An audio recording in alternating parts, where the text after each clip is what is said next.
Well, let's go back to a discussion on the DRC elections now. We cross to our SABC correspondent, Sarah Kimani, who joins us live from Nairobi in Kenya. Thanks very much, Sarah. First, what has been the reaction to Mr. Tshisekedi's provisional win?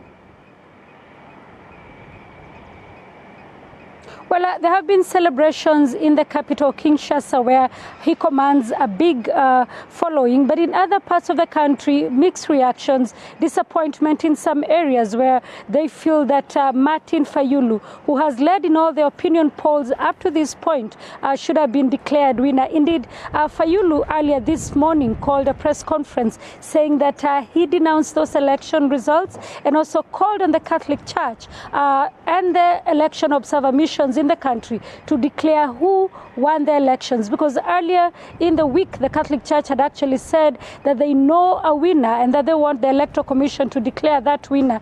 Reuters news agency earlier saying that the church had told two Western diplomats that Fayulu won that election. Now, the church is due to hold a press conference later this afternoon in the capital, Kinshasa. We are waiting to see if indeed they will announce Fayulu as the man who won that election. So what does Mr. Tshisekedi's win mean for the country and the broader region?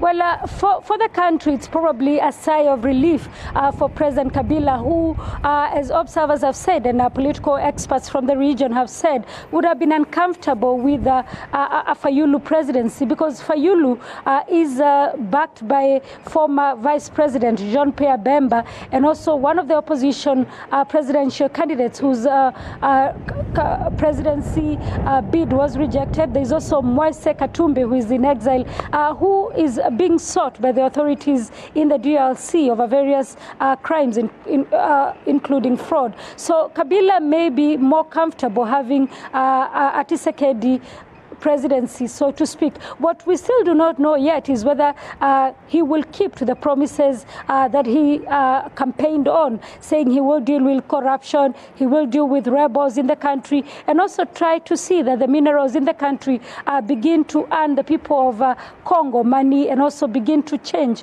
one of the world's poorest countries in the world and one of the most resource-rich countries in the world to go up in terms of Human Development Index. So, Sarah, while his win has been termed provisional and the Fayulu camp are not happy, what's the security situation like there right now? There's a lot of police patrols in the streets. From yesterday, when it was declared that the election results would be announced, there has been a more heavy security presence, especially inside the capital and surrounding areas. There's still a lot of people moving around, business going on, and celebrations in some areas. We do not know if that situation will change, depending on what the Catholic organization, the Catholic Church, announces this afternoon, and what that will change, whether that will change. Fayulu, by the way, has not announced whether he will be moving to the Constitutional Court to challenge the election results. That is the option that he has.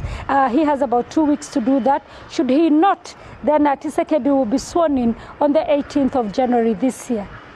So, Sarah, President Cyril Ramaphosa and President Edgar Lungu met yesterday. The two presidents underscored that the delay in releasing the results of the elections can lead to suspicions and compromise peace and stability in the country. Have some Congolese people become suspicious of possible manipulation of the results? We are hearing that there may have been discussions between Mr. Tshisekedi and the current incumbent.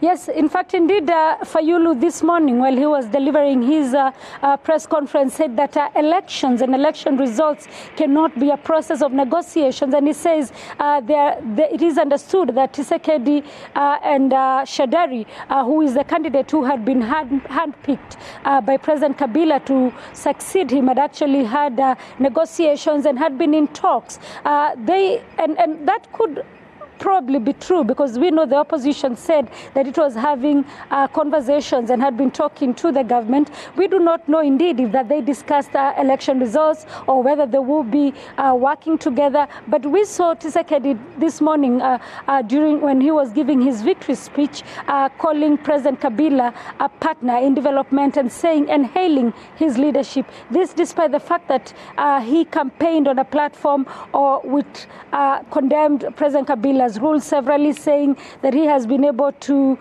succeed and work in a country riddled with corruption and benefit from that corruption. So the change of tune will, of course, have skeptics thinking that Felix Tshisekedi is not his own man, but probably the plan B or plan C that President Kabila had in terms of what happens if Shadari does not win. Thanks very much, Sarah. That's our Eastern Africa correspondent, Sarah Kimani, reporting from Kenya.